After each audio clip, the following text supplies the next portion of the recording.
사례로 저희 윤미향 전 의원 윤미향 씨 같은 예. 경우에도 근데 참 이분도 저는 문제가 많다라고 보는 것이 결과적으로 임기 다 채우지 않습니까? 임기 다 채우고 결과가 나와서 사실 유권자가 정치적으로 단죄할 수 있는 시간이 없었죠. 그러니까 지금이야 활동을 못한다라고 하지만 또 이제 그 과거의 전신들이 지금도 국회에 남아 있는 거고 그러니까 참 이게 민주당이라는 정당이 사람을 쓰는 방식이 참 안타깝고 국민들이 제일 안타깝죠. 문재인 정부 시절에 탄생한 김명수 대법원장 체제의 사법부 법원이 네. 정말 지연된 정의는 정의가 아니다. 저희 많이 알고 있는 그 격언이 있잖아요. 근데 예. 정말 정의를 지나치게 지연시켰고 그래서 정의와 부정의가 완전히 혼란스럽게 혼재하는 상황을 사법부가 만들었고 그 뒤에는 문재인 정부가 있었다. 맞습니다. 이 제가 지금 말씀드린 이 문장에서는 누구도 토시를 거기다 토를 못 달 정도로 이거는 사실 팩트라고 생각합니다. 그렇습니다. 자, 오늘 다룰 얘기가 너무 많아서요. 속보 이렇게 전해드리고요. 양문서님 2차, 3차 그 대법원 판결까지 잘 받으시기 바라겠습니다. 자, 계속해서 이야기 이어가도록 하겠습니다. 예. 내일 큰 이벤트가 있습니다. 바로 3.1절 집회인데요.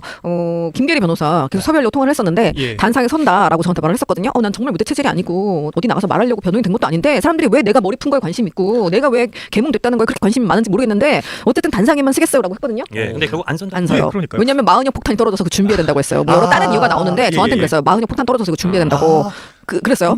보도상으로는 뭐 젊은 근데 그 상 들었어요. 네네. 김기리 변호사도 이제 거의 뭐 이제 막 아기 키우는 네네. 멋진 예. 마음이시고 젊으신 걸로 알고 있는데 그렇죠. 청년들한테 양보한다 그래서 진짜 이유가 그렇죠. 저는 이제 여러분을 위해서 항상 가장 핫한 분들을 섭외하지 않습니까? 김계리 변호사님이랑 계속 최근 통화를 했었는데 보시는데요? 네. 너무 바쁘시다고 그래서 마흔여까지 우리가 지켜봐야 되는데 84년생으로 나오시니까 만으로 40살이나 41살 정도. 예. 면은 뭐 사실은 그렇죠. 요새 뭐 저희- 당연히 청년이라고 말할 수 있는 그 정도의 연배인 거죠. 자, MZ 로 국민의힘에서는 의원분들 40여 분이 참여를 한다고 하고 예. 또 이재명 대표도 두 번의 페이스북 글을 올렸는데 결국 이제 첫 번째는 함성 뭐 이런 식으로 약간 유도를 하다가 두 번째는 안국력을 채워달라 이렇게 요청을 했습니다. 그래서 결국은 새 대결이 될 것 같은데요. 어떻게 전망하십니까? 일단은 저희 뭐 그 이번 주 초에 제가 봤던 기사로는 그 집회에 신고하신 분 인원수만 13만 명이라고 하더라고요. 신고 인원만 13만 명인데 꼭 신고를 안 하고도 또 참여하시는 분들도 계시기 때문에 정말 역대급 규모가 되지 않을까. 일단 그런 기대가 좀 됩니다. 그리고 네. 최근 업데이트된 거는 하여튼 대국번하고 자유통일당 등 광화문 집회 신고 집회는 23만 명으로 돼 있는 것 같습니다. 그 사이에 예. 거의 곡절로 또 그러니까요. 늘어났군요. 예. 그렇군요. 그러면 이게 또 이제 부정기적으로 모이시는 또 그런 분들이랑 또 이제 계속해서 또 이제 또 뭐랄까요 그 시위의 열기 내일 날씨도 또 괜찮다라고 하더라고요. 비가 온다고 네. 그랬다가 지금 예보를 봐서는 비가 네. 오더라도 오후 늦게고 예. 낮에는 뭐 비교적 따뜻한 날씨라서 집회하기에는 네. 날씨는 어쨌든 뭐 나쁘지 않은 그런 예. 상황인 것 같아요. 그러니까 지금까지보다 규모나 스케일이나 엄청나게 클 것으로도 네. 생각이 되고 또 저희 현재 국회의원들 참여 규모도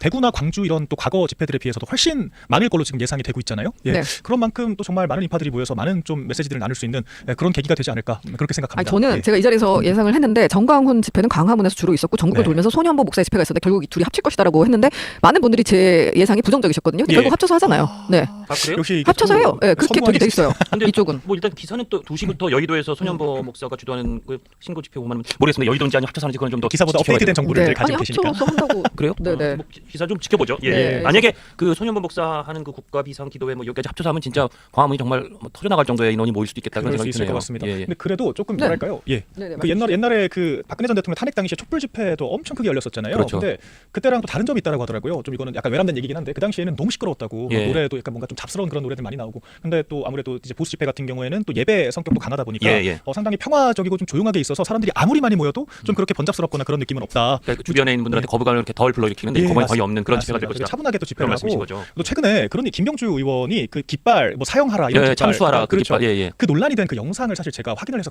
그 사진들을 얻었던 거거든요. 아. 근데 그 사진이 그 유튜버가 촬영을 한 건데 잠입 취재를 한 거더라고요. 그래서 이 광화문 반대 집회가 한 사이드에 있고 반대쪽에 찬성 집회가 있잖아요. 예. 이제 거기 집회를 갔던 건데 그러니까 탄핵 찬성 집회 갔다는 거죠. 맞습니다. 예. 탄핵 찬성 집회 가서 보니까 소위 그 우리가 간첩 단체라고 이야기하는 뭐 대진연 같은 뭐 그런 단체들 이렇게 좀 참여 서명 같은 거 이런 거 가입도 받고 실제 단두대가 설치되어 있더라고요. 예. 단두대가 설치가 되어 있어서 그러니까 이런 것들이 다 뭔가 퍼포먼스용으로 있는 건데 그러니까 그 김병주 의원 사진 몇 개 나온 거는 정말 세 발의 피인 거예요. 아, 그래요? 예, 그래서 이게 집회 문화가 너무 다르고 저쪽 집회는 정말 그 제가 논평에 썼던 표현이기도 한데 야만적이다. 야만적이다. 그러니까 뭔가 문명 시대의 시위처럼 보이지 않고 자발적으로 모인 것처럼 보이지도 않고. 예, 그래서 좀 그런 부분 때문에 거부감이 확 들고 일단 인파도 없어요. 예. 그러니까 일반적인 사람들이 참여하기에는 오히려 저쪽이 너무 강성, 소위 이제 네. 극단의 그런 시위 양태를 보이고 있는 거죠. 네. 극좌라고 소위 그런 거에 비해서는 인파는 많을지언정 뭔가 이제 그런 소란스러운 사태는 없을 것으로 보이고 예. 또 이제 젊은 사람들이 또 이제 단상에 많이 올라가다 보니까 저도 가끔 보면 울컥하더라고요. 그런 메시지들이 이렇게 뭔가 절박하게 소리 목나 외치는구나 이런 것들을 보면서 얼마나 이게 절박한지 이 사람들이 얼마나 실존의 위협을 느끼고 있는지 그런 걸 많이 저도 느끼고 있습니다. 네, 자 그리고 계속해서 이제 헌재 이야기를 해보겠습니다. 여러분 헌재 소식 들으면서 얼마나 답답하셨습니까?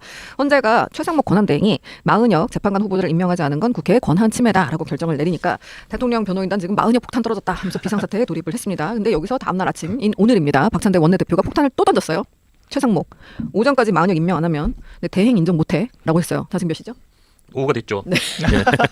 그러니까 오전까지 임명 안 하면 너 진짜 인정 못해? 라고 했는데 칼을 뽑았는데 저는 12시 기다렸어요. 뭘 할까? 밥을 먹으면서 뭘 할까? 오전이 지났는데 아무 일도 없는 거예요. 예. 네. 뭘 할 수 있는 게 없죠. 국정협의회 불참 그걸 한 거죠. 맞습니다. 결국. 세시간으로 그러니까요. 예정되어 있다가 박찬대 원내대표가 불참했다 이렇게 나오고 있는데 사실 제가 아침에 다른 방송 나갔을 때 상대 민주당 패널이 그러시더라고요. 최상목 권한대행 임명 안 하면 고발할 수도 있어 이러시는 거예요. 그래서 네. 제가 들으면서 전 같았으면 탄핵시키겠다고 했을 텐데 그러니까요. 고발로 좀 수위가 낮아진 거는 좀 장족의 발전이다 그 생각이 들었는데 네. 사실 결국 고발도 못한 것 같아요. 고발도 못하고 탄핵을 시킬 수도 없고 정말 네. 나쁜 게 탄핵 레벨이 있고 고발 레벨이 있으면 탄핵은 옛날에 했다가 국민들한테 그렇죠. 혼나서 뜨거 했으니까 예. 이제 그건 못했어요. 근데 아침에만 해도 나 당신 인정 못해 하니까 언론들이 이거 탄핵을 암시하는 거다라는 그렇죠. 해석을 내놨단 말이에요. 예, 예. 인정 못한다는 건 나가라는 거니까. 그렇죠. 자 그럼 고발을 앞에서 패널들이 얘기를 했어요? 나 안 했어요. 그러면 결국은 기자들이 가서 물어봤어요. 그럼 오늘요 국정협의체 하기로 하셨잖아요. 거기 안 나가실 수 있는 거예요? 그랬더니 그것도 고려하고 있습니다. 근데 안 나갔어요. 그렇죠. 네? 그리고 아예 입장문을 내서 오늘 국정협의회 참석을 보류합니다 이렇게 입장문을 냈더라고요. 네. 그거 안 나가는 게 자기들 손해 아닐까요? 왜냐면 어쨌거나 저희가 여전히 집권 여당이고 네. 최상목 권한대행한테 어떤 야당의 입장을 적극적으로 설파할 수 있는 기회라고도 볼 수 있는데 예. 그러니까 결과적으로 이 마흔역 관련된 목리를 부리는 게 지금 52시간제 유연화 포함한 이 반도체 특례법이나 아니면 정년 연장 상속세 이런 핵심적인 현안보다 더 중요했다라는 네. 거죠. 그러니까 얼마나 지금 무책임하게 또 정치를 하고 있나 저희가 확인할 수 있고 박찬대 원내대표가 사실 호통치는 거 말고 뭐 그렇게 좀 실적을 낸 게 있나 그 생각이 문득 들어요. 박찬대 원내대표는 저는 개인적으로 한 번도 본 적이 없지만 예. 그 스타일이나 주는 느낌이 사실은 그 국민의힘과 민주당의 국민들에 주는 매력 내지는 거부감 면에서는 확실히 국민의힘의 이 도움을 주는 엑스맨 같아요. 진짜 저는 박찬대 원내대표 볼 때마다 야 여기서 조금만 더 가면 옛날에 정말 그 추미애 의원이나 좀만 더 하면. 아직은 근데 아유, 거기를 그럼요. 넘지는 못해. 그럼요. 거기는 그분의 내부까지 갔었는데 이제 약간 그런 안 돼, 아우라가 안 돼. 기분 좀 느껴지는 게 네. 사실 엑스맨 같아요, 진짜. 네. 예. 그러니까 애티튜드도 그런데 메시지도 너무 단호하게 얘기를 하시니까 일테면 지난번에도 사실 마흔역 임명 안 한다고 민주당이 네. 막 탄핵을 시키냐 마냐 이제 그런 시점이 있었어요. 그렇죠. 이제 압박만 하는 시점이었는데 그때도 이제 패널들은 나와가지고 탄핵시킨다고 그러면 너무 또 이게 국민들한테 지탄을 받으니까 말을 못 하거든요. 예. 근데 아침 또 이게 최고위를 보면 박찬대 원내가 이미 얘기를 했어요. 예. 그러니까 비장한 결단을 할 거다. 그래서 어. 민주당이 하기로 한 거 안 지킨 적 있냐? 이제 그렇게 해서 아니 박찬대 원내가 한다는데요? 그러면은 할 말이 없죠. 그러니까 네. 저희가 말을 할 때도 인용하기가 참 좋은 분이고. 그러니까 근데 지금은 조금 그래도 기세가 죽긴 죽었더라고요. 뭐 비장한 결단을 한다라고 했다가 지금 뭐 결국에는 너네들이 그래서 뭘 할 수 있는데라고 하니까 탄핵은 못 시키고 고발도 못 하고 한덕수 국정협의체를 안 온다. 대통령 대행 총리의 그 탄핵 소추가 사실은 민주당에 관한 그 지지나 민주당에 대한 호감 이런 게 확 떨어지는 맞습니다. 모멘텀이었다. 거기에 대해서 민주당에서 굉장히 뼈아프게 느끼고 있는 것 그런 같아요. 것 그러니까요. 여론조사도 거의 비슷하게 나오잖아요. 국회의원 여론조사는 어떻게 이런 상황에서도 그렇게 나올 수 있느냐 하면서 예. 스스로도 반성을 하게 되는 거죠. 자, 근데 박찬대 원대가 이런 말을 한 거는 기자인 제가 봤을 때는 이건 이재명 대표한테 컨펌 받은 메시지야라는 생각을 하게 돼요. 자, 그럼 이재명 대표가 마흔역 후보에 대해서 자신의 입장을 박찬대님을 통해서 밝힌 건데 그 내용은 무엇이냐? 6인을 가야 된다. 헌재에서 마흔역을 넣어야 된다. 헌재에서 마흔역을 넣어서 6명이 돼야지 탄핵에 6명이 인용을 하면은 대통령이 이제 거리가 되지 않습니까? 탄핵 당하지 않습니까? 그렇죠. 그 6명 넘버 6를 맞추기 위해서 최선을 다해서 마흔역을 넣어야 된다라는 것이 이재명 대표의 뜻인 거예요. 이재명 대표는 끝까지 최선을 다한 거예요. 그런 것 같아요. 끝까지 정말 마지막 순간까지 최선을 다하는 건데 그 최선을 다해서 박찬대 원내대표가 이런 발언을 했다는 걸 국민들은 알 수가 있어요. 자, 근데 그래놓고서는 오늘 너 가만 안 있어 인정 못해 하더니 한다는 것이 국정협의체를 안 간 거였는데 국정협의체는 자신을 위한 자리가 아니고 국민을 위한 자리였습니다. 그렇죠. 여기서 뭘 논의했어야 되는지 아세요? 여러분들 한번 적어보세요. 여러분들 아실 거예요. 지금 반도체 특별 우리나라 반도체 지금 망하게 생겼습니다. 여기저기 치여가지고 망하게 생겼고요. 예? 그나마 국민들한테 25만 원, 100만 원씩 퍼주려면 대기업이 살아가지고 이 세금을 벌어들여가지고 달러를 뿌려야 되는 건데 그것도 그 화수분마저도 망하게 생긴 게 지금 우리나라 반도체 상황이에요. 반도체 특별법도 저리 가라. 추가 경정 예산 저리 가. 다 필요 없어. 우린 마흔역이 제일 중요해. 왜? 마흔역이 이재명 뜻이거든. 이렇게 생각을 할 수밖에 없는 거예요. 그리고 또 오늘 뭐 또 해야 되느냐? 연금 개혁도 해야 됐어요. 연금 개혁 적자가 지금 얼마인 줄 아세요? 2095년이 되면요. 2경 1669조가 예상이 됩니다. 다음 넥스트 제너레이션이라고 생각할 게 아니고 당장 우리나라의 문제인데 그런 거 다 필요 없어. 우리는 그냥 최상목 기분 나쁘게 해서 마흔역 임명하면 돼. 국민들이 어떻게 되든 말든 상관없어. 라는 착각을 줄 수도 있어요. 사실 마흔역 재판관을 굳이 안 넣고도 8명 중에 6명 이상 인용을 할 거라는 자신감이 사실 민주당이 있어 보이거든요. 오히려 지금 마흔역 재판관을 여기서 좀 굳이 어렵게 끼워 넣으면 혹시 구인 체제로 이걸 탄핵 심판하려면 변론 제기를 다시 해야 되고 네. 그리고 물론 최근 대법원이 그 규칙을 좀 바꿔서 간소화하긴 했지만 갱신이라는 절차 시간이 걸리니까 시간이라는 면에서 오히려 불리할 수 있고 그러니까 자꾸 사람들이 요새 소문처럼 뭐 약간 확인되지 않은 소문으로 드는 게 뭐 4대 4설, 5대 3설 이런 게 있으니까 정말 민주당도 5대 3, 8명이면 5대 3으로 탄핵이 기각이거나 각하된다는 걱정을 하는 건가? 그래서 그렇게 자꾸 마흔역 재판관은 굳은자니까 마흔역 재판관은 뭐 1000% 1000% 탄핵 인용할 그런 재판관 후보니까 어떻게든 끼워 넣으려고 하나? 자꾸 그런 사람들의 꼬리에 꼬리를 무는 추측이 일어나는 것 같아요. 그러니까요. 근데 사실 민주당도 지금 되게 혼란스러워하는 것 같아요. 그래요? 왜냐하면 아까 말씀하신 네. 것처럼 변론 갱신을 하기 시작하면 이재명 대표가 2심 지금 결과가 3월 26일 날 선고될 거라고 네. 확정됐잖아요. 그렇다면 633 원칙을 따라가면 6월 26일에는 결과가 나온다라는 그렇죠. 거잖아요. 더 앞당겨질 수도 있고요. 네, 근데 만약에 변론 갱신을 한 달만 한다 그래도 이 조기 대선이 만약에 있는다라고 했을 때 이재명 선거의 피선거권 박탈령이 먼저 나올 수도 있거든요. 약간 그래서 시간을 너무 지연시키는 것도 부담스러워요. 그런데 막상 지금 6표가 확정적으로 모일 거라고 확신을 못하는 것 같아요. 왜냐하면 이번에 이 마흔역 그 재판관 임명 권한쟁의에 대해서도 예. 과연 이게 그 우원식 예. 국회의장이 개인 그런 자격으로 이 권한쟁의 청구를 하는 것이 적합한가에 예. 대해서 논쟁이 있었는데 그렇죠. 여기서 이 소위 이제 보수 재판관으로 분류되는 이 세 분은 이게 각하 사안이다라고 판단을 했단 말이에요. 예. 5대 3이었는데 사실 이것도 또 논란이 있잖아요. 뭐 네. 이게 또 뭐 힌트를 준 게 아니라 그 있다. 이거 사실 조금 사후 추인하라는 사인도 주고 시간도 좀 벌어주고 약간 그런 그렇죠. 느낌이 있어요. 의원식 혼자 하면 안 되잖아. 국회 차원에서 빨리 한번 그냥 땅땅땅 하고 와. 언제까지 할 수 있어? 언제까지 할 수 있어? 그래 기다려줄게. 그래가지고 그냥 각하를 요건을 이렇게 상쇄시켜 버린 거 아니에요. 그렇죠. 짬짬이라는 말이 예. 나오지 않습니까? 그래서 만약에 그런 힌트를 안 줬다고 하면 이게 5대3이 되는 거잖아요. 근데 권한쟁의는 이제 정족수가 5명이기 때문에 통과는 됐겠지만 그렇죠. 예, 역시 그런 절차상의 이제 문제의식은 계속 있는 거고 제출할 거면 하세요. 이제 그러잖아요. 네. 제출하라는 거죠. 예, 예. 그럼, 얼마나 예. 걸려요? 그러니까 참 문영배 재판관은 정말 스스로 논란을 계속 만들고 있다. 이제 예. 이거 하나. 그리고 민주당이 권한쟁의는 5대3이지만 탄핵 심판은 6대3이 나와야 되기 때문에 그렇죠. 6대2가 나와야죠. 8명이라면. 그 8명이라면 넘버 그렇죠. 식스. 그래서 지금 3명이 다른 의견을 냈다라는 게 걸리긴 걸릴 것 같아요. 그러니까 그 소위 찌라시가 사실인지는 모르겠지만 계속 그게 사실인 걸로 추측할 만한 그런 증거들은 좀 나오는 것 같거든요. 또한 이재명 대표는 우리 어제 그 백광현님 모셨잖아요. 예. 이분은 정말 최선을 다한다고 하지 말아야 될 말을 굳이 한다. 굳이 최선을 늘 다한다. 크게 말이죠. 사실은요 하면서 막 하잖아요. 그러니까 사실은요. 인간 여기까지만 간다 치면 이재명 대표는 그 안전을 위해서 한 번, 두 번 이렇게 안전망을 더 치는 사람 말이에요. 이재명 대표 지금까지 그 본인이 어. 스텝이 꼬이고 사법 리스크에 족쇄에 자꾸 들어간 모습을 보면 약간 긁어부스럼 스타일이긴 해요. 맞습니다. 안 긁어서 되는 걸 자꾸 긁어서 부스럼 만들고 그 부스럼이 본인한테 사법 족쇄가 되고 맞습니다. 또 사법 족쇄 풀려다 또 딴 데 긁어서 또 부스럼 생겨서 또 다른 족쇄가 차이고 그런 꼬리에 꼬리를 무는 그런 뭐 현상이거든요. 마은영 후보자 임명하려고서 지금 막 이런 불쾌한 기분 국민들이에요. 야 진짜 야 지금 국정협의체 해가지고서는 먹고 사는 문제 해결해야 되는데 마흔이 그렇게 중요해? 너희들 안전망이 그렇게 중요해? 그렇죠. 8명에서 판결해도 되잖아. 결심해도 되는 거잖아. 왜 그래? 이렇게 생각하는 상황을 만들고 있잖아요. 박근혜 전 대통령 때도 8대0으로 했잖아요. 아니, 뭐가 8명이서 그렇게 중요해요, 지금? 지금 뭐 중요하지도 않고 애초에 절차도 안 맞지 않습니까? 그러니까요. 선입선출 원칙에 따르면 한덕수 총리를 먼저 결정을 그러니까요. 해야죠. 제 생각엔 그래요. 그러니까 지금 최상목 권한대행은 관료 출신이시고 임명직이잖아요. 예. 그러니까 전 권한대행이 임기 6년의 헌법재판관을 임명하고 간다는 것 자체도 전 동의를 못 하겠거든요. 그러니까 네. 헌법재판관들이 탄핵 심판을 하기 위한 도구가 아니지 않습니까? 예. 대통령보다 더 긴 기간 동안에 우리 사회 여러 중대한 결정을 하는 사람들이 헌법재판관들인데 그러니까 전 2명 임명도 납득을 못 하겠다. 그런데 선입선출의 원칙에 따르면 한덕수 총리가 먼저 복귀를 했어야 맞죠. 네. 근데 한덕수 총리는 그래도 대통령은 아니지만 네. 어쨌거나 그 일반적인 국무위원들과 다르게 총리는 이 150인의 또 추인이 있어야 대통령 임명을 할 수가 있잖아요. 그러니까 상대적으로 민주적인 정당성이 더 있는 사람이 국회 총리. 인준 절차라는 걸 하나 거치긴 한 맞습니다. 거죠. 예. 그래서 그렇다라고 했을 때는 결과적으로 최상목 권한대행이 하는 것보다는 총리 복귀까지 기다리는 게 그래도 한 명이라도 더 재판관의 좀 정당성을 가질 수 있는 저는 그런 수단이 될 수 있다라고 생각을 하거든요. 근데 그 헌법재판소도 이 최상목 그 권한쟁의부터 빨리 처리를 해서 정족수 문제가 만약에 있었다라고 하면 빨리 복귀를 시키면 되잖아요. 그 다음에 마흔역 해도 되는 건데 그러니까 그런 거 다 어겨버리고 자기네들은 맘대로 하면서 최상목 권한대행한테는 야 페널티 없다고 임명 안 해도 되는 거야? 이러면서 계속 정치적으로 압박만 하니까 이게 참 제멋대로 법안이구나. 내 맘대로 헌법재판소구나. 이제 이런 얘기 나오는 거죠. 그러니까 헌재를 신뢰한다는 분들이 43% 정도 기록했다고 하나요? 그런가요? 그렇죠. 네. 예. 만약에 지금 여론조사를 해서 김미선을 신뢰하십니까 해도 1% 넘을 것 같아. 그리고 제가 이거는 사적인 얘기인데 아파트 동대표 선거에 나갔어요. 예전에. 네, 왜냐면 이제 아파트 동대표 지원자가 너무 없다고 예. 이러면 아파트 망한다 그래서 동대표 선거에 나갔는데 이제 아이 그 관련해서 CCTV 부모님들한테 공개할 수 있도록 그런 공약 때문에 나갔는데 제가 찬성률 97%를 기록했어요. 이게 헌재보다 난 거 아니에요? 이거는 이재명 일국- 대표 일국 전당대회보다 김민선 일극체제였네요. 그래서 제가 예. 주변 사람들이 동대표 선거를 나가냐 네. 너무 웃겨하시는데 아무튼 네, 오아시스님께서 100% 신뢰한다고 해주셨습니다. 감사합니다. 그럼 여러분들께서는 헌재를 몇 % 신뢰하십니까? 저희 깨어있는 시민이라고 하면 안 되죠. 깨시면 되니까 깨어있는 구독자 여러분들 뉴스트라다무스 여러분들께서는 저희 뉴스트라를 얼마나 신뢰하십니까? 댓글로 100% 달아주시면 감사하겠습니다. 저보고 지금 아파트에 푸틴이라고 하시는데요. 감사합니다. 아파트 시진핑보다 아파트에 푸틴이 낫죠. 네. 오늘 아침에 조선일보가 정말 통단 제목으로 헌재의 그 편향 논란을 또 자초했다는 큰 제목을 달았는데 그 기사가 이제 사실 두 건을 같이 묶은 거죠. 예. 하나가 문제의 그 선관위, 네. 선관위에 대해서 어제 헌재가 내온 결정. 네. 선관위는 감사는 건드리지 마. 예. 선관위 지금 국민들의 분노까지 자아낸 정말 파도 나오는 괴담 같은 그 선관위의 그러니까요. 비리에도 불구하고 감사는 건드리지 마. 그거 하나였고 이제 또 하나가 마은혁 후보자 관련된 그쵸. 헌재 결정이었는데 결국은 헌재의 그 편향, 헌재의 이게 정말 심각한 국민들의 어떤 불안감, 불신 이게 이게 참 전체 우리 국가의 어떤 경영을 위해서 참 안 좋은 일인데 헌재가 그러니까요. 스스로 자초하는 것 같아요. 저는 우당탕탕 헌재라고 쓰기로 했어요. 이제 모든 원고에 항상 한 걸음 내딜 때마다 다 사고야, 다 폭탄이야. 우당탕탕. 저 우당탕탕 욕이 아니에요. 그냥 귀여운 애칭입니다. 저 지금 여러분 다 100% 저를 신뢰해 주신다고 김미선은 100% 사랑이다라고 다 댓글 달아주는데 저도 여러분 100% 사랑해요. 자, 마은영님이 어떤 분인지에 대해서 짚어보겠습니다. 자, 인민노련 1987년 결성된 사회주의 지하혁명 조직인데요. 이때 같이 함께하신 분들 송영길 그리고 또 신지호님. 그리고 또 노회찬님 계십니다. 자, 이분들은 미국이 광주 민주화운동 당시에 광주 시민 2,000명을 학살을 지원했다는 내용을 강령으로 채택한 조직입니다. 1991년 한국노동당 창당에 참여를 했고요. 마 후보자가 직접 이 과정에 창당에 참여를 했고 1992년부터는 진보정당추진위원회에서 정책국장으로 활동했습니다. 그리고 이루고 나서 판사 일만 열심히 하고 정치를 쳐다보지 않았느냐? 그게 아닙니다. 2009년엔 노회찬 진보신당 대표 후원 모임에 참석하고 후원금을 내서 법원장으로부터 구두 경고까지 받았습니다.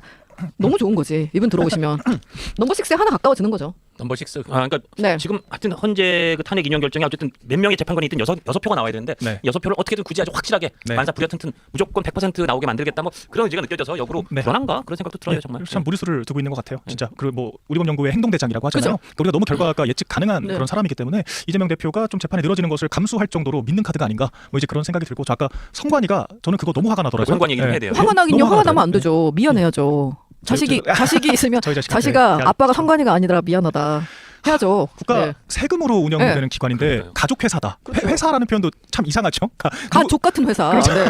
그래요? 모르셨어요? 네, 네, 가족 같은 회사죠. 회사예요. 정말 네. 가족 같은 회사인데 네. 우리 국민들의 세금으로 운영되는데 그렇게 절차도 원칙도 없이 심지어 그게 투서가 들어왔는데 그렇게 답변을 했다라는 거 네. 아니에요? 근데 저는 그렇게 생각해요.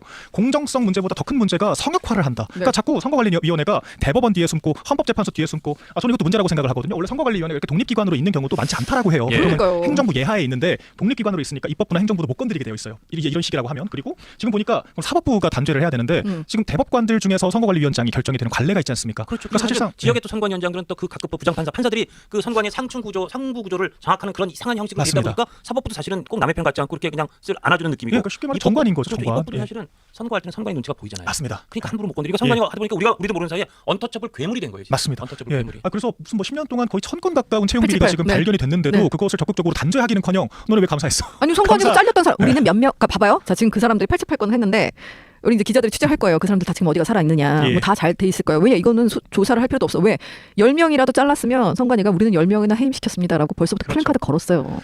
그래서 없어. 정말 그렇게 뽑아서 일이나 제대로 시키면 또 그러니까. 말도 안 하는데 거기 또 그렇게 해서 또 이렇게 엽관제로 소위 들어온 사람들 그런 네. 사람들은 선관위는 선거 때만 일을 하잖아요. 그쵸. 비선거 때는 일을 안 하거든요. 네. 그러면 선거 때 아껴뒀던 휴가, 뭐 출산휴가, 뭐 연가, 뭐 이런 것들 다 아꼈다가 연수도 그때 딱 정해서 간다라는 거예요. 그러니까 그런 일을 안 한다라는 기분이죠. 거예요. 그래서 그때 이제 또 이제 비정규직 근로자들이나 아니면 아르바이트생 아니면 그 참관인들 따로 뽑아가지고 그 단발성으로 선거 관리하고 그러니까 선거 관리가 엉망일 수밖에 없죠. 그러니까 이게 그렇죠. 독립기관이라서 망가질 수밖에 없는데 이 성역화를 한다라는 것 자체. 그러니까 문제가 있는데 우리가 바로잡을 수도 없구나. 예. 이게 전 절망과 무력감으로 다가온다라고 생각을 하거든요. 젊은 세대한테. 아 이거 네. 진짜 젊은 분들은 네. 이거 시위해도 될 것 같아요. 제가 블라인드나 이런 데 살펴보니까 네. 진짜 내가 대체 왜 공부를 해야 되는지 모르겠다. 그러니까 진짜. 가족 회사라서 내부 고발도 없구나. 아니, 네. 가족끼리 폭로하진 않잖아요. 네. 그러니까 지금 그러니까 선관위가 이 윤석열 정권에서 이 감사하겠다라고 나서기 전까지는 정말 언터처블을 넘어서 아무도 그 들쑤셔보지도 못하는 이제 그런 존재였던 거죠. 그러니까 우리가 이런 언터처블이라는 의심을 것조차도 제공한 거죠. 그러니까 지금 네. 알게 된 거죠. 네. 그러니까 저는 그거보다 더 화가 나는 거는 민주당이 오히려 법적으로 그렇잖아요라고 선관위를 비호를 한다라는 거예요. 그러니까 저희가 법적으로 해결 못하는 거 해결하라고 정치가 있는 거 아닌가요? 네. 그러니까 법에 의해서 집행을 하는 건 법조인들의 역할이고 예. 그런 법이 잘못됐다라고 하면 정치권에서 이 청년들에게 뭔가 불공정을 넘어서 무력감까지 심어줄 수 있는 이런 선관위의 부정에 대해서 우리가 바로잡겠습니다라고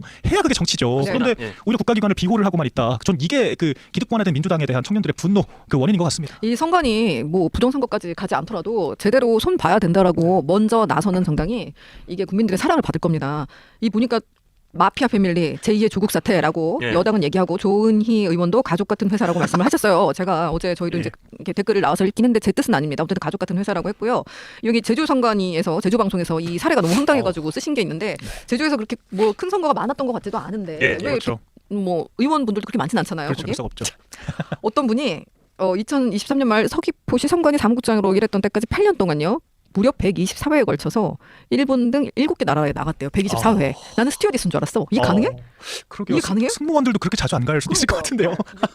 야. 중에서 817일 중 183일은 무단 결근이나 허위 병가였다는 거예요. 근데 이게 다 정상 근무로 처리돼서 세금 그것만 3,800만 원을 챙겼다 이제 그렇게 지금 정말, 그 예. 비리 사실이 나오고 있는데 와 이게 참 그러니까 이거는 뭐 이거야말로 정말 그 뭐 진영이나 이걸 네. 다 뛰어넘어서 다들 고개를 절레절레 야 이건 예. 해도 너무했다. 맞습니다. 근데 이 선관위를 감사해야 될 거 아니에요. 그럼 헌재가 이런 사정에서 그리고 보니까 그 감사원법에 건드리지 말라는 데는 국회하고 무슨 법원 이런 데지 선관위는 거기 건드리지 말라는 데 들어있지도 않은데 맞습니다. 네. 감사해가지고 이렇게 엄청난 비리가 밝혀졌는데 왜 헌재가 나서서 감사원은 여기 선관위 건드리지 마. 네. 누구 입맛적으로 그런 결정을 내린 건지 잘 모르겠어요. 물론 법리에 충실했다고 말씀하시겠죠. 네. 법리에 뭐 일정 부분 있겠지만 그러나 국민 감정하고는 너무 동떨어져요. 예, 저는 그렇다면 법을 고쳐야 된다고 생각하고 입법부야 국민적인 정통성을 부여받은 기관이지만 선관위는 가족회사라면서요. 네. 아무도 그분들에게 정당성은 고사하고 공정한 그런 뭔가 채용 절차를 거친 적도 없는데 건들지도 마라. 이거는 국민들이 절대 받아들일 수가 없고요. 특히 저희 젊은 청년들이 야 정말 이렇게 그 엽관제로 부모 잘 만나면은 정말 가족 같은 회사에서 이게 평생 놀고 먹고 다 휴가로 인정되고 그 뭐이 승무원만큼 네. 연수 나가고 이런 해외 곳이 일한다라고 하면 누가 이게 그 의욕을 가지고 열심히 노력하고 저도 공부하고 오늘 근로하겠습니까? 현타 왔어요. 일하다가. 진짜요? 진짜 저도. 일하다가 네. 저는 관절염이 생길 정도로 일을 계속 하는데 아. 이걸 보면서 진짜 계속 내 볼에 흐르는 것이 무엇인가. 이것은 눈물? 이런 느낌 있잖아요. 저희가 심지어 세금까지 내서 먹여 살려야 돼요. 그러니까요. 아니, 당신들 맞아. 내 생각으로 나온 거잖아. 씨, 내가 진짜. 이거 이분은 야, 서귀포시 이게 피와 선관위 땀과 사무국장이었던 이분. 골수로, 예. 봐봐요. 2019년 9월에 안전 가려면 한 달간 병가가 필요하다는 내용의 진단서를 발급받았는데 뭐 이렇게 셀프 결제를 했대요. 그리고 나서 개인 지병으로 인한 입원 시술을 했는데 이때 또 일본 출국해서 오사카 여행하고 9월 말쯤에 귀국을 했대요. 아프다고 어마어마하네요. 하고 여행을 이제 나 여행 이렇게 짧게 가기 싫다. 그냥 병가 내고 길게 가보자 한 거죠. 짧게 다니는 여행하면서 재밌잖아. 병을 치료하실 수도 있고요. 그렇죠. 어제도 오사카에서 제가 뭐 어디 병원 짚었는데, 갔을 수도 있겠지. 그래. A 씨 케이스도 너무 충격적이고 정말 믿어지지가 않잖아요. 예. 어제도 우리가 짚었지만 선관위가 지난 10년 한 거 감사원이 감사했잖아요. 291차례 경력직 채용에서 878건의 규정 위반이 적발됐는데 위반이 없었던 채용은 단 한 차례도 없었다는 거예요. 아. 모든 채용 케이스에서 다 위법이 있었다는 거예요. 아니 이런 일이 대한민국 대명천지 있을 수가 있어요? 선관위가 그렇게 직원이 많지도 않을 거예요. 아마 진짜. 중앙선관위 같은 경우에는 특히 800건이라는 거는 사실 어마어마한 거죠. 경력직 예. 채용을 몇 할 때마다 단 한 번도 정상적으로 한 게 없었다는 그렇죠. 거예요. 이런 조직이 있을 수 있어요? 정말 선관위도 정말 막장이고 막장이야, 막장 이건. 헌법재판소도 그 이번에 문양배 재판관이 그 근무 시간 중에 독후감 쓰고, 그 네. 88건을 썼다라 네. 그래서 논란이 됐었는데 논란됐죠. 이것도 그 신고가 들어가니까 판단을 또 헌법재판소가 한다는 거예요. 헌법재판소 소장 대행이 죄송해요. 저지른 이런 비행에 대해서 잔대기. 헌법재판소가 판단을 한다. 그래서 야 이게 대체 가족 같은 회사가 한두 개가 아닌 거죠 지금 우리 사회에. 야 이거 정말 아이고. 아니 지금 이걸 어떻게 해야 되나? 참 이거 어떻게 되나? 이분들 다 가족 회사여가지고 제사도 같이 선관위에서 같이 치는 거 아니에요? 고조 할아버지, 증조 할아버지 다 선관위 출신이야. 그게- 제사도 다 지내. 작은 할아버지한테 절해야지, 작은 엄마한테 절해야지 뭐 이러고 있는 거 아니에요? 자, 근데 저희가 야 이제 진짜. 네. 후반전으로 가야 되는 시간이 예, 된 것 예. 같아서 아유 오늘 벌써 시간이 이렇게 됐습니까? 예, 시간 가는 줄 우리 다음 모르고. 생에 선관위에서 만나요. 네, 네, 그렇게 하도록 하겠습니다. 자, 지금까지 박민영 대변인 귀한 네. 시간 좋은 말씀 감사드립니다. 네. 고맙습니다. 감사합니다. 보내십시오. 예. 네, 선배, 우리 선관위로 이직해요. 그렇게 좋은 데서 우리 어떻게 받아주겠어요? 그렇죠. 가족 있어요? 가족 없어요. 가족 없으면 못 들어가는 거죠. 그쵸. 뭔 얘기하는 거예요? 김병민 정무부시장님 네, 정무부시장 서울시에서 나오셨습니다. 근무하고 계신데요. 서울시에서 근무하시는 김병민 정무부시장님도 선관위 근무는 부러우실 것 같기도 합니다. 네, 안녕하세요. 네. 반갑습니다. 반갑습니다. 오랜만에 처음 오랜만에 뵙네요. 봬요. 네, 네. 정무부시장님 되시고 나서 처음 뵀어요. 방송으로 많이 보고 있습니다. 네. 네. 불러주셔서 고맙습니다. 어떠세요? 잘 지내고 계세요? 네, 성관이만큼 근무 여건이 좋지는 않습니다만 열심히 잘 지내고 있습니다. 네. 선관위 정말 너무 충격적이지 않습니까? 아니 정말 저는 지금 입에 말을 하면서도 제가 이 입에서 나가는 말들이 진짜 현실이라는 게 믿어지지 않는 그런 충격이에요. 저는. 네, 그러니까. 아마 많은 국민들이 보시고 있는 시각들이 비슷하지 않을까 싶은데요. 공직 사회에서 지금 이 순간도 최선을 다해서 일하고 있는 많은 사람들이 맞아요. 계십니다. 근데 전체적으로 공직에 계신 분들이 다 똑같은 여건에 놓여져 있구나라고 오해할 수도 있을 수 있기 때문에 지금 이 순간에도 정말 열심히 일하고 또 공무원이 되기 위해서 최선을 다해 공부하고 시험을 치기 위한 공정을 꿈꾸는 청년들이지 않습니까? 이런 부분들에 대해서 이들의 희망들을 좀 꺾어내지 않도록 여기에 대한 질서가 좀 잘 바로잡힐 수 있는 하나의 단초가 오늘 좀 마련되지 않았는가 싶습니다. 자 이제 우리 김병민 부시장님께 여쭤볼 질문. 네, 이 마이크가 본격적으로 되게 드리죠. 좋네요. 마이크 제가 조정해드리겠습니다. 괜찮으신가요? 네, 네네, 네, 네. 맞습니다. 자, 지금 댓글로 엘렌 킴님께서 병민이 형!이라고 댓글을 달아주셨어요. 오랜만이라도 반갑습니다. 그러니까요. 예, 많은 분들이 이게 뵈면 반갑고 네, 같이 대화하고 나면 즐겁고 고맙습니다. 뭐 이렇게 부시장이 되셔도 항상 전화 잘 받아주시고 예. 네, 변함없는 사람 또 좋은 사람이라 이런 반응이 나온 것 같습니다. 고맙습니다. 병민이 형! 불러주셨습니다. 다시 자, 불러주십시오. 자 이제는 예. 서울시 정무부시장님께 드리는 질문 들어가도록 하겠습니다. 자, 그 김문수 고용노동부 장관이요 28일 오늘 대구를 찾아서요 대한민국을 위해서라면 무엇이라도 하겠다라고 발언을 했어요. 예. 이거 지금 업데이트가 두 번째 질문 드린 겁니다. 예, 이제. 네. 근데 우리 오 시장님은 언제 선언을 하실까요? 대한민국 공직자라면 대한민국을 위해서 무엇이라도 한다는 마음가짐은 누구나 가지고 있어야 될 거라고 생각하고요. 네. 근데 지금 헌재의 심판이 진행 중인 상황에서 사실 무언가 추가적인 얘기를 하는 것은 네. 적절치는 않다고 생각을 합니다. 예. 그래서 아마 정치를 오래 하셨던 또 정무직 공무원으로서 본인에게 주어진 또 본인에게 기대하고 있는 역할들에 대해서 아마 차분하게 마음으로 여러 가지 고민들을 하고 있는 얘기들을 하신 것 같고요. 예. 오세훈 서울시장도 당의 중진으로서 그동안 당이 필요하고 어렵고 힘들 때라면 무엇이든 하겠다라는 마음가짐들을 늘 수차례 얘기했기 때문에 그 정도로 충분히 마음이 전달되지 않았을까 싶습니다. 무엇이든 하겠다고 수차례 말한 것은 우리 김문수 고용노동부 장관뿐만이 아니시다. 네, 알겠습니다. 자, 그리고 임기 단축 개헌론이 여권에서 확대되고 있습니다. 한동훈 전 대표가 오늘 중앙일보 인터뷰에서 임기 단축이 중요하다. 그래가지고 이제 이 의도는 3년 뒤에 국회의원 선거랑 같이 치러야 되고 다음에 대통령 될 사람은 3년만 하고 다시 연임하지 말아야 된다는 거거든요. 근데 오 시장이 그 얘기 내가 옛날부터 했단 말이야라고 바로 받으셨어요. 아마 네. 지면에 다 기록들이 나와 있을 건데요. 예. 중앙일보 인터뷰를 통해서 작년 크리스마스 이브였던 걸로 기억합니다. 예. 인터뷰는 아마 22일 정도 했던 것 같고 아. 네. 12월 24일에 지면에 크게 이 개헌의 필요성에 대해서 언급을 했거든요. 네. 그리고 다음번에 뭔가를 준비하는 분들이라면 임기 3년 단축을 누구나 약속을 해야 된다. 그리고 결국은 대선에 나와서 대통령 선거의 공약으로 이 임기 단축 개헌에 대한 얘기를 해야 된다는 주장을 했고요. 예. 무엇보다 제일 중요한 것은 사실은 지금 대한민국이 이제 어렵고 힘든 상황에 놓여지지 않았습니까? 혹시 모르게 되는 차기의 선거가 치러지게 된다면 그 전에 이 모든 국민들이 열망하고 있는 7공화국으로 넘어갈 수 있는 개헌의 프로세스를 완비하고 그 체제 내에서 그 다음을 준비하는 게 제일 좋을 거지만 현실적으로 다수석을 점하고 있는 현재 민주당이 그럴 의사가 없는 것 아니냐. 그렇죠. 이런 시각이 거의 대다수에 있다고 생각을 합니다. 그래서 그래서 앞에 떡이 다 들어왔다고 생각하니까 그런 민주당에서 리스크를 지고 개헌을 할 가능성이 낮다 이제 그런 말씀인 거죠. 제가 저 공직에 있어서 그 특정 정당에 관한 얘기들을 하기는 좀 적절치 않습니다만 예. 현실적인 시각으로 그렇게 보시는 분들이 많은 것 예. 같습니다. 그렇다면 대통령 선거가 만약 치러지게 됐을 때 정말 진정성을 가지고 내 권력을 이어가고 이 대통령의 권력을 가지고 역대 대통령들의 끝이 굉장히 안 좋게 끝났던 것처럼 대한민국의 구조와 체제를 바꾸기 위한 헌신의 약속을 해야 되는데 제일 좋은 건 2028년도 총선이 있기 때문에 예. 그 시기에 맞춰서 대통령 임기를 단축하고 개헌을 약속하게 된다면 그로부터 새로운 70하고 시대를 열어갈 수 있다. 이런 헌신과 희생들을 서로 모두가 다 같이 공유해야 된다는 얘기를 지난 12월 달에 오세훈 서울시장이 제일 먼저 했죠. 네. 한동훈 대표 말씀하고 걔가 같은 건가요? 그러니까 오늘 보니까 그때 했던 내용들과 거의 똑같은데요. 거의 똑같아요. 그럼 왜냐면- 달라진 건 뭐가 있을까요? 다른 거. 제가 봤을 때는 글쎄요. 그러니까 결국 대선하고 총선을 맞춘다는 거죠. 그러니까 2028년도 예. 총선이 열릴 때까지의 대통령 임기 단축을 통해서 같이. 약속을 하고 그때에 맞춰서 이제 이 개헌들이 함께 이루어지게 된다면 결국은 그 다음부터 우리가 70하고 시대에서 새롭게 가게 되는데 여기에 필요하게 되는 건 새롭게 지도자가 될 사람들의 헌신과 희생이 좀 담기게 그렇죠. 되겠죠. 예. 아마 이 내용을 그때 중앙일보 인터뷰가 나가고 나서 바로 다음날 이름만 대면 알만한 대한민국 원로가 전화가 오셨어요. 네. 그래서 개헌에 항상 앞장서시는 원로께서 야, 이 생각은 내가 그동안 얘기했던 개헌의 골자와 너무나 생각이 흡사하다. 정말 훌륭한 얘기를 해주었다. 김종인님이시네요. 네. 아닙니다. 아 예. 아니 어떻게 이렇게 단정을 하시죠? 김종인 아유, 위원장은 그 제가 다- 앉은 자리에서 돗자리 깔았잖아요, 제가. 근데 네. 저한테 전화 왔던 누구지? 분은 김종인 위원장이 아니었어요. 아, 그래요? 김종인 위원장은 그 다음에 개헌에 관한 얘기를 굉장히 잘했다라는 얘기를 그치, 김종인 위원장님 전화를 했겠지. 그 다음에 이야기했지만 맞았어, 바로 맞았어. 다음에 신문을 열자마자 전화 줬던 네. 분은 다른 대한민국 정치 원로가 정말 아. 훌륭한 얘기를 해주었다. 네. 예. 그래서 한동훈 전 대표께서도 얘기를 해주셨는데 아마 그 다음번 대한민국에 대한 고민을 꿈꾸고 있는 차기 지도자라면 누구나 이런 일들을 함께 다 오세훈 서울시장이 처음 얘기했던 일들에 대해서 함께 공감대를 가졌으면 참 좋겠다라는 생각을 갖게 되네요. 그리고 오 시장님도 저서를 내신다고요?